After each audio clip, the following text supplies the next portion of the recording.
Welcome to another episode of Champ Talk on STS MagTV2. I'm your host, CEZtheCEO. Please make sure you hit that subscribe button to stay up to date with all of STS Magazine's virtual interviews.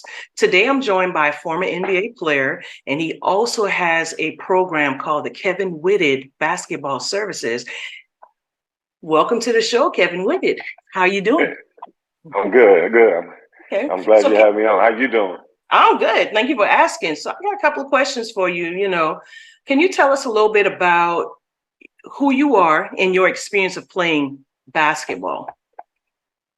Wow. Well, I mean, it's a nice history. I'm from Wilmington, North Carolina, which is an important city for a number of reasons. Okay. Obviously the greatest player of all time came from there. I came behind him in terms of that was my heavy influence on my career in terms of basketball because of his presence in the game and what he provided. So I really saw what everyone was seeing, the world saw. I saw it early on, close up where I could touch it. So that was major. I was influenced by the same coaches he had. I had tremendous, great youth coaches that impacted my game, and as well as his, and that's what propelled me to the success I had early on in my career. And it was a motivational factor because I wanted to actually eclipse what he did, and I was able to do it from a high school level. And that's probably why every time you say my name anywhere, and especially in my hometown, people they know and respect that. Right. And that was something that I was really trying to accomplish as well. So for some of y'all that don't know, he played at the same school. Kevin was attended the same high school as Michael Jordan, and just getting that experience alone was an eye opener for him, and it actually propelled his journey in his career for basketball. So tell us a little bit about that journey when after high school, you went on and you played collegiate basketball and then you went pro. So can you tell us a little bit about that journey and your experience? Yeah, I mean, it was an interesting journey because, it started off with setbacks. Okay. When I came out of high school, I was a high school All-American. And at that time, we had a thing called Proposition 48, which, that's gone now, where, you lose a year of eligibility if you don't pass the SAT. I was one of those kids. I could not pass that test. But amazingly, I graduated before everyone in my class. Right. So it showed that standardized testing is not, accurate in terms of intelligence. It was just something that, at the time, I just felt like I didn't test well. Right. And go ahead. I'm sorry. Yeah, and those were the beginning in terms of the setbacks, in terms of the DNA of who I am today and why I teach the way I teach, because, I having those setbacks gave me all the things that I needed. I saw where people say, well, he's not intelligent enough. He can't do this. You can't do that. So I had to overcome all those things from an academic standpoint. Right. After that, I went to Pfeiffer College initially because I couldn't get in the University of Tennessee. We had issues with that. I spent a year there, which was probably the best year of my life from an academic standpoint because I got a chance to get away from all the hoopla and all the attention I was getting, and I was able to focus on just being a student. Right. And at the same time, I was still part of what was going on campus in terms of the team because I had a great relationship with the players that were there. And then all of a sudden, all the schools that were recruiting me just backed off. Everyone. I mean, I'm talking about because I was recruited by over 120 colleges. Okay. But all those disappeared. But the school I committed to, the University of Tennessee, they remained faithful to me, and they said, "Hey, we're going to offer that scholarship to you as soon as you're available." And Coach Houston, he stood on his word, and he got me in. And I got there, and I had my eligibility there. Once I sat out a year, so I actually lost 2 years of basketball when I came out of high school, in the midst of all of this going on, Proposition 48 to transferring and all that. And then all of a sudden now I'm eligible. Right. And at this point now, I'm a different player. I'm a different person. I've grown up a lot. I've actually had a chance to sit and see the game. And at that time, that's when I started getting involved with in a sense, and at the college level, the player development side, because I spent most of my time for 2 years in that type of environment because I couldn't play. So everything's about enhancing your game. So I was able to improve on a lot of things I wasn't able to do in that 2 years. And once I was unleashed, I was able to really, do all the things that I was working on. Right. And I still had to grow. Okay. But those were the beginning stages of the type of person I was. I had a decent college career. I wouldn't say a great college career, but I had a decent career in it. I wasn't drafted, which was another setback. Yeah. So I had to go a different route. We didn't have the G League at that time. All we had was the CBA or Europe. Right. And I was in a position where I needed to make money. I wanted to go ahead and play. So I went overseas and started my career in Greece. Okay. And started there, and then I went to Spain, France, okay, Poland, Italy. So I had a chance to spend those years there, which those were the greatest times of my life because I got away from America. I became a positionless basketball player at that point because when you're overseas, you're expected to do so many things as an American. They expect you to handle it, shoot it, right, run the team, make the big shots, all those things, which I adapted to that very well because my game was kind of a hybrid game anyway. Right. So, how they play today, we were doing that in the mid-90s overseas. Right. And because we were expected to be that way. Right. So it gave me a chance to play against all those guys. And during that process, I had a lot of downtime. Okay. So when I'm over there, all you're doing is reading, studying the game. You're constantly engaging yourself in the community. I needed something to do. I needed an outlet. So what I would do is go to the schools at certain points of the day because they always had breaks, and I would spend time working with kids because that was my outlet. I needed to do something. I would go lift weights, and all of a sudden 2 or 3 kids would show up and say, "Well, show me this, show me that." And when who I was in the town, I was the star in the town. I was like the Michael Jordan in that town. So if I showed up, everyone showed up. Right. So 2 or 3 kids came. I started working with them. Then the next day, 5 more came. Then the next day, 5 more came. All of a sudden, the gym is full. And I said, man, you know what? This is cool. I enjoy teaching the game just as much as I love playing it. Right. So the time, I went back home. I had a couple of stints in the NBA. I played with the Mavericks. I did 10-day contracts with them. That's an old term now. People don't even know what that is. Right. A 10-day. Yeah. So doing 10 days, I was able to make that roster, and then I was released, brought back, 10 days. Then the Minnesota Timberwolves, they called me up, 10-day contract, released. Then I went back to Europe, finished my career, and now I'm ready to go to a different direction now. That's kind of which led me to what I've been involved with for the last 20 years, which is the player development, because I actually knew at some point this is what I was going to do. And all of those experiences prepared me to get me ready to do this because the failures, the success, being the guy, to being cut, to being told you're not intelligent enough, to all these things were DNA factors that helped me build the patience. Right. And have the humbleness and the grind to now see that athlete coming, and I can help them in every area. Correct.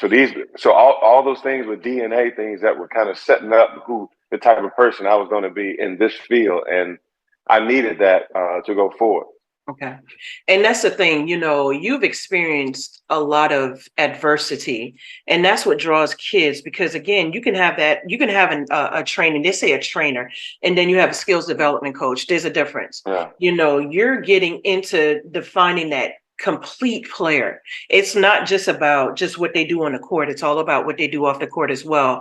And they're dealing with mental issues, emotional issues because of rejection, or they might have been cut from a team or something like that. And they want to train, and they never lost hope, but it's just a matter of getting them prepared. So it's very good to know that, the experiences that you have faced has become the foundation of your program, in which it drives and propels you with that passion to teach them.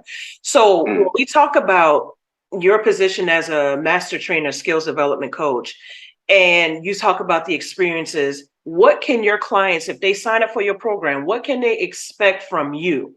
as a master trainer?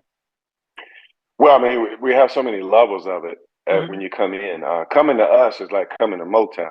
I tell people all the time. I've mentioned that to a few people. They don't. A lot of young people, they don't even know who Motown is. But that was a machine, Right. Of in the entertainment business in terms of preparing artists to Mm-hmm. be developed. That's kind of how I set my system up. When you come in, we bring you in. We focus on a number of things before we actually deal with what's important. Right. The main reason why you're there. We need to find out your why. We need to find out what you do well, what Right. you don't do well, what you need to do well. We need to find out your sound from a musical standpoint. We need to find out where you're going to have staying power. Right. So I devise my program the same way. So when you come in the door, the first thing we do is, we identify those things from we observe, we put you in situations immediately to kind of find out where you are. And then we sit down and dialogue, and then we figure out a plan of action, how to do that. And we do that with the parent, we do that with parents, we do that with the player. Right. And what that does, that creates an immediate connection, because now we know who you are. We know all the issues. We had a chance to interview you. We've had a chance to evaluate, and now we know where to go. Right. We know if you need individual attention or you need to jump right into what we call the main meat of what we do. Okay. Some kids that we get, we have to, and we have to start them all over again. Let's basically delete everything that you know, and let's just start over. So we can build everything up from the right foundation. Right. And we have that going on in our programming, which that's in our beginning stage. We have our intermediate stage, where you come in and we basically know who you are. You can play, but it's now it's time to find out what position is going to suit you best. And so we kind of we position players for that. Then we have our advanced training, which those are the kids that are typically probably 10th, 11th grade.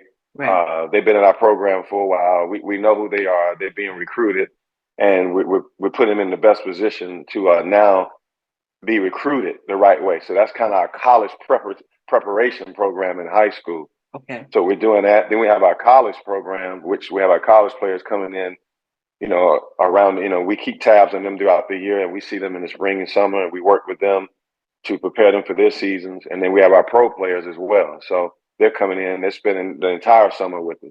Right. So but the only way I can execute all of this, I have to have a strong staff. So what I've done over over time now is I've developed a staff under me that can kind of incubate all these areas. So the time they get to me, I'm like Barry Gordy.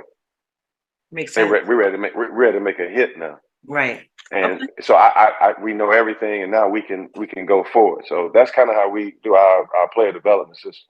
Okay. And you've helped develop a lot of players that, have made a name for themselves in the league. You've worked with LeBron James, you've worked with Amari Stoudemire. And just tell me how that experience compared to working with a kid that is bound to go to a top elite D1 program. Tell me how your concept, your mindset is working with these kids and working with the adults and preparing them. Okay. Do you feel pressured? Let me ask you this. Do you feel pressured to provide elite top quality services for like your elite players in the league compared to, say, the average or the elite D1 player? Well, the first part, the last part I answer immediately. I try to be elite regardless of skill set. Right.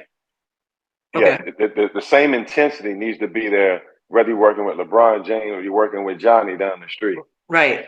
So I believe that, that's the separation from me to a lot of people. I bring the same intensity with anyone. If you're a 7-year-old kid or 8-year-old kid in my gym, the workout is going to be that stressful and that intense at the level that they can handle. Right.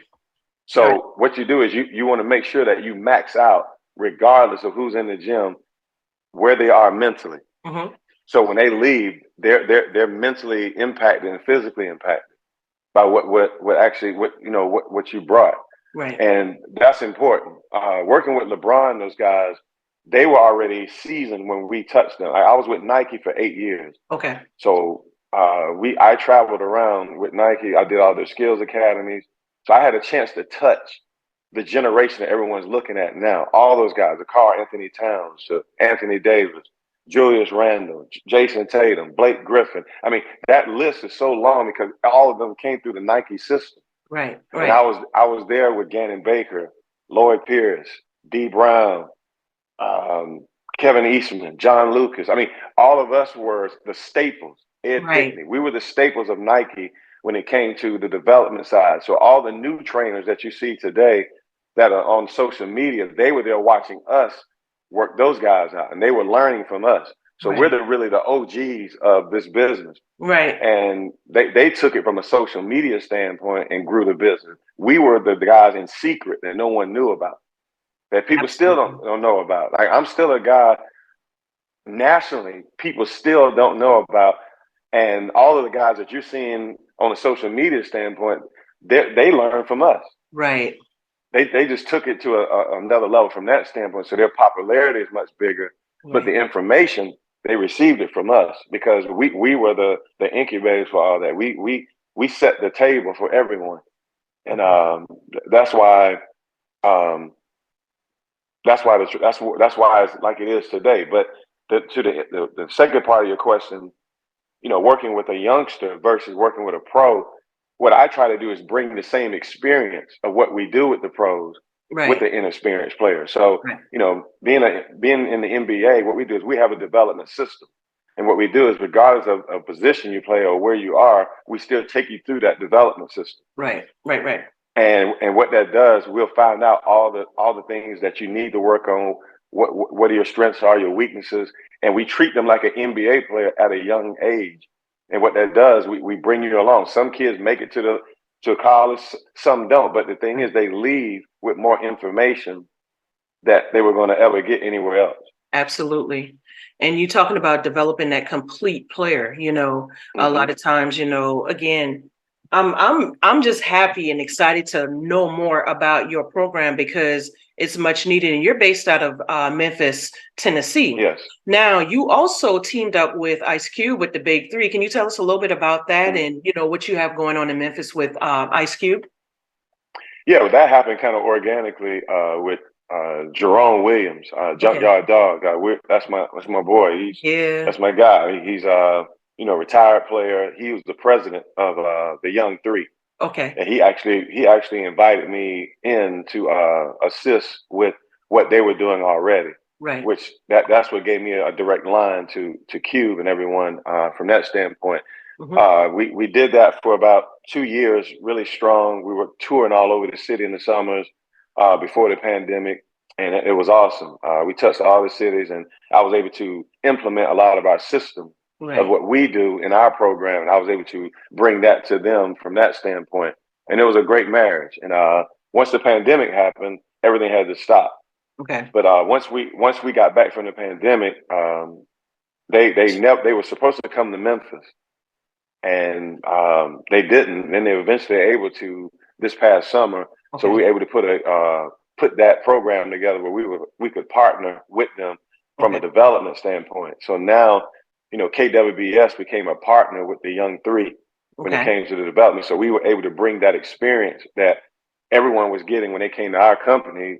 You know, regardless of the Big Three, they could experience that. The kids that were coming in, kids that couldn't really afford that service, we were able to provide that. And the main thing is we want to make sure that we're reaching everyone. Absolutely. And it gave us a great opportunity to touch kids that we would never get a chance to meet. And now those kids are coming to our program. Right. And now they can see, hey, this is here. I mean, I say, yeah, we'll get you in. Right. All we need is a desire and a work ethic, and all that'll get worked out. So that was a beautiful partnership, and we're hoping that'll continue to grow. And as the Big Three grows, you know, and they take the Young Three to other cities, I'll definitely be a part of it and do everything I can to expand the game. And I love that because, you know, the involvement in community is key, especially when you're one that has, you know, utilized what the community has given back to you. So now it's your turn to give back to the community. And I appreciate you giving back because, again, that's a passion that we all have. If you've been an athlete and, you know, you really have that passion to really give back, Very important, right? So what is your thoughts? Let me ask you this. We talk basketball. I used to be a former basketball player, former coach. What's your ideal concept, or what's your thoughts on AAU versus skill development? You know, a lot of times kids will pass up going to a personal skills development coach and say, oh, I can get it in AAU. I can get the exposure in AAU. But a lot of times they join teams that don't put them in position. So what's your thoughts on AAU and skills development?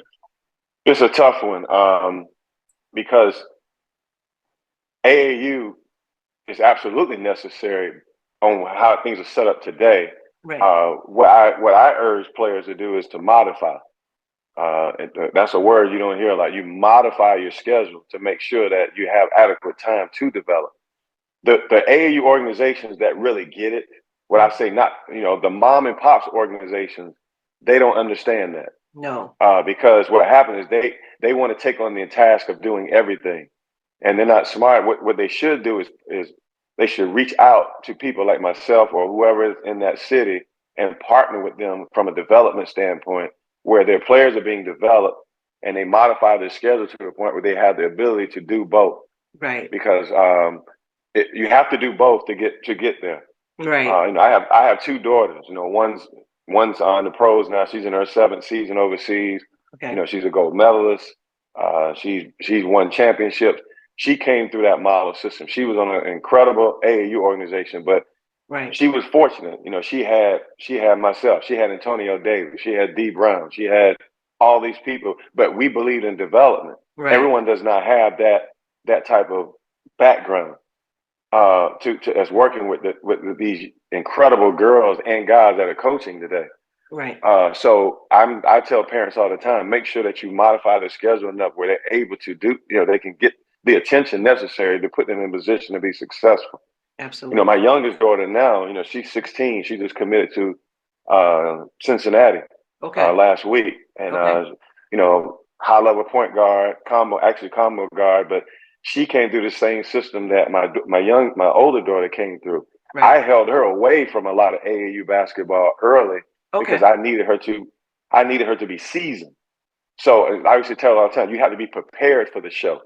See, a lot of kids just want to jump into the show, but they're not prepared. Absolutely. And that's what I mean by the Motown concept. They won't let you perform until, that album is viewed and they said, this is going to be a hit. So this is how I treated my daughter. I took her away from all of the hoopla and made sure that she was fully developed.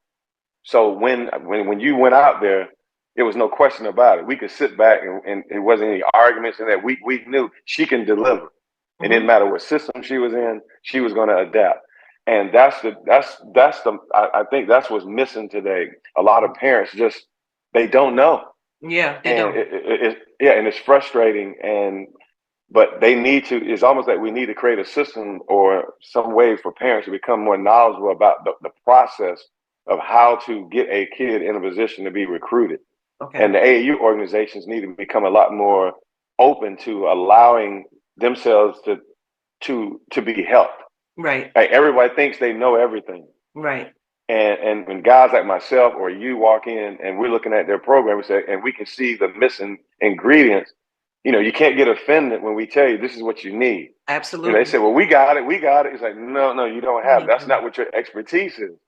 So, you have to stay in your lane, and allow us to do what we do so we can help you be better at what you do. Absolutely. And I learned this mostly in the NBA as a player and as a coach, working for organizations, the Pacers, the Nets, the Knicks. When we came in, we had all these coaches in all these departments. Right. And we had to learn how to work together. We had our head coaches, our associate coaches, our assistant coaches, our player development coaches, our strength coaches. We had our sleep coaches.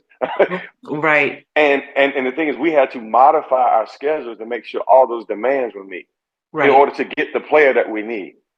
And see, you're providing the background on what people don't understand. We can click on the TV all day long and watch a game, and say, oh man, this kid is awesome. They just, got drafted and now they're playing like this, but you don't know the work that it took from the draft to game one, day one, the opening season. And it's like, Okay, now you got to apply all this. You don't know the time. And kids, they set goals. And we all deal with it as coaches, we deal with it as parents, we deal with it as teachers, whatever it may be.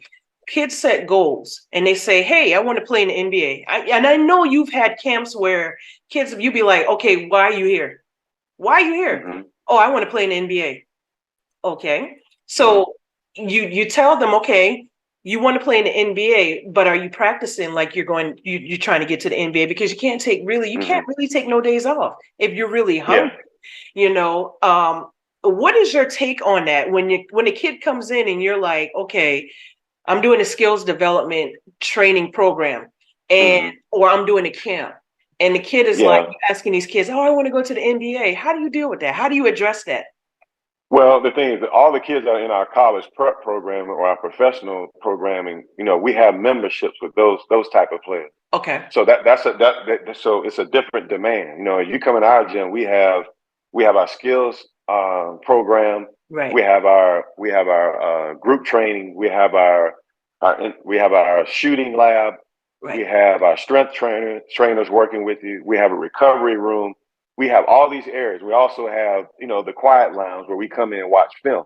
Right. So all of these things are intangibles to develop that type of player. Right. To show you from that there are multiple rooms that you have to go into consistently every week. It's not a one-day activity. So, we do have players that come in at one day a week, 2 days a week. That's fine. But the thing is, we let them know early, you're not in our college prep program. Right now you're here just, you're here just learning the game. Right. When you get serious about this, you'll become a member. That's called a KWBS Platinum member. That means you're coming in now to get all these services, because these are the services that are going to put you in a position to be a college player and potentially a professional player. So, and you have to be here at least 4 to 5 days a week to get that done. Because some days we just need to slow down and work on some individual things. Absolutely. Some days we need to speed things up and put stress on your mind and your body to see how you respond.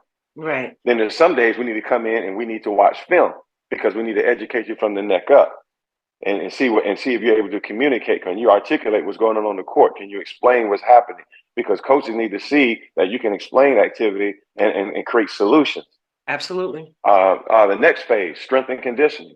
That's had to be a part of your program. Are you lifting 3 to 4 days a week? Because every player that comes in our gym that are serious about going to the next level, they're in a strength and conditioning program as well, where they're coming in 3 and 4 days a week and they're getting individualized attention. They're teaching them how to stretch, how to take care of their bodies. We also have a nutritionist that works with us, teaching them how to eat, what to eat, what to stay away from, all those things. And we also have our recovery system, which they have to do recovery every week. So we're teaching them how to come in tune with their bodies and know when it's enough. Like some days we need to stop. All right, let's get off the court. Let's watch film, recover. Let's take a day off.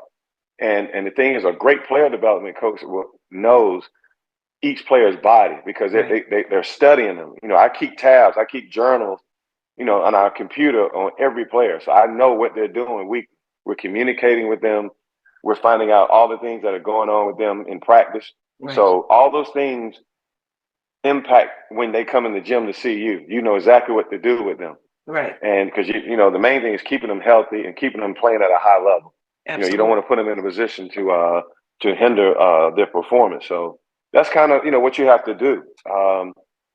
It takes experience to do that. I think a lot of coaches that are in our field are not taking the time to get under this type of teaching. Right. From a educational standpoint. They just want to jump out there and just go for it. And it's more, like you said, it's more to this than just what you see us doing on social media when you're seeing us demonstrating and you see the activity.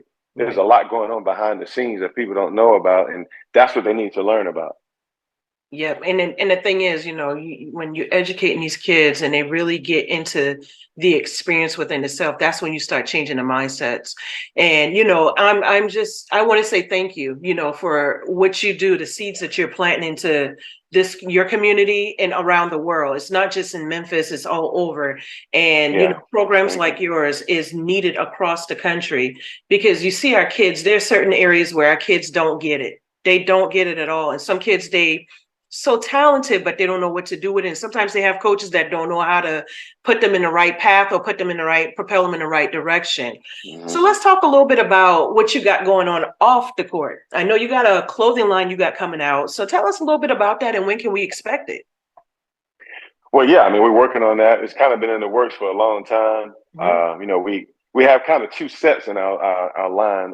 We have the KWBS stuff that's coming out. You can see right here. This is one of our T-shirts. We have all our staff shirts coming out. We're coming out with the hoodies, the leggings, all that stuff. And then we have our Get With It line, which is coming out in 24. We're working on that right now, which that's more about leisure wear and also sports wear at the same time. If you look at today and look at just the average person walking around, everyone wants to feel like an athlete. They may not play a sport, but they still want to look like one and feel like one. Right.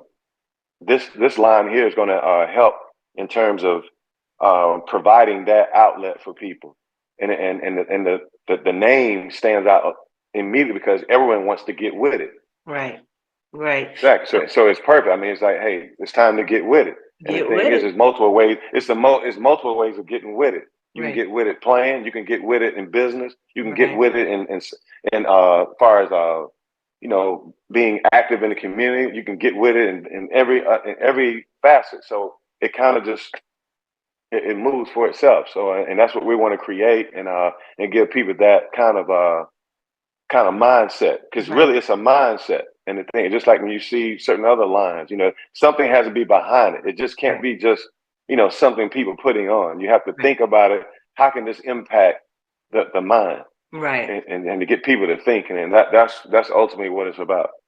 Absolutely. And we, again, thank you just for everything that you do. And, is there anything else that we can expect from you between now and next year when it comes to your program moving forward? Are there any type of summer camps or, spring camps you got coming up? Mm-hmm. Yeah, we're going to have our typical camps that we have in the summer. Okay. We're going to be doing our league play for in December and January. We're going to have a Black Friday camp here in Memphis. Okay. We'll have our usual pre-draft process, starting in March, April, and May for our college players coming out. Okay. All that'll be going on. Of course, we'll be partnering with the Big Three again in the summer, doing our camps and clinics with them. So we'll be doing a multitude of things. There's so many things on the docket right now that we're working on. Okay. We have a great team to do that. And that's critical. A great team. Yes. You have to have a great publicist, which we have. Jay has been great to me. Yes. We have I have a young lady named Hadrat. She handles our social media. Okay. We have an in-house film person, Xavier. He's awesome in terms of putting film together and editing, putting things together where the story's being told the right way. Okay. We have a director of operations that's in-house that handles our scheduling, kind of keeps me going in the right direction, helping me get where I need to go. Right. And most importantly, my wife. She's kind of like she's the true CEO of everything. She kind of she can look at me, and she knows things I don't know about that need to get done, and she kind of helps me. So, and that's amazing. I would not be able to do any of this without her. So we have an incredible team. Our staff is awesome. We have about 4 staff or so that that are working currently with us day to day, Monday through Sunday. These are the things that are important if you want to be successful. Absolutely. And my job right now is to manage all those things, but at the same time understand that we are all partners within a concept. It's not. It's no. I'm the big dog and all that. No, I'm here to partner with you guys to make sure that we build a concept that moves and builds for the next generation. Because that's what we're trying to do. We're trying to build legacy right now. And that's how you develop a legacy, by building something that's bigger than you. I want to get to the point where I become invisible, and the vision and what we do becomes more visible than me. And that's ultimately what, if you want to be successful, all the successful companies, you know, in the past and the ones that are going forward that's what you have to do. Absolutely. Well, we thank you for taking the time out. Again, Kevin Whitted with Whitted Basketball Services. You guys, we will put all these information on this interview. But listen, I want to just say congratulations to you and continued success with you and your program. And I just look forward to seeing what you got going on in the future. And hopefully STS MagTV2 can come out to Memphis again and catch one of your camps or catch one of your sessions and just kind of see live and in person what's going on. But stay tuned. You know, again, there's a whole lot more that he has in store, and we'll keep you updated with that. Kevin, I appreciate you so much. Just, you know, taking the time out to talk to me today. Yeah. And just share your vision, share your program, because we want to put it out there. You know, this is the type of program that we need throughout our country, you know, throughout the world, because these kids need to understand the behind the scenes work that it required for them to get on that ESPN channel. You know what I mean? So again, absolutely. We appreciate you. Continue to do what you do, and we'll stay in touch. Absolutely. If you want to find out more information about it, you can always, you know, go to Instagram, Kevin Whitted Basketball, Facebook as well, Kevin Whitted Basketball. You can always reach us at 888-780-2216.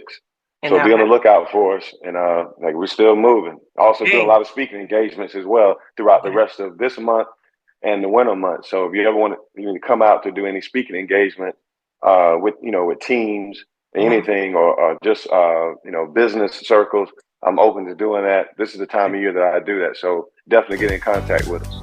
Gotcha. And I will actually share that information on our platform as well. Kevin, good job. Continue to do what you do. I appreciate you, man. Yeah, you keep it rolling too. Thank you. I appreciate you, man. Yeah. All right. Well, we thank you.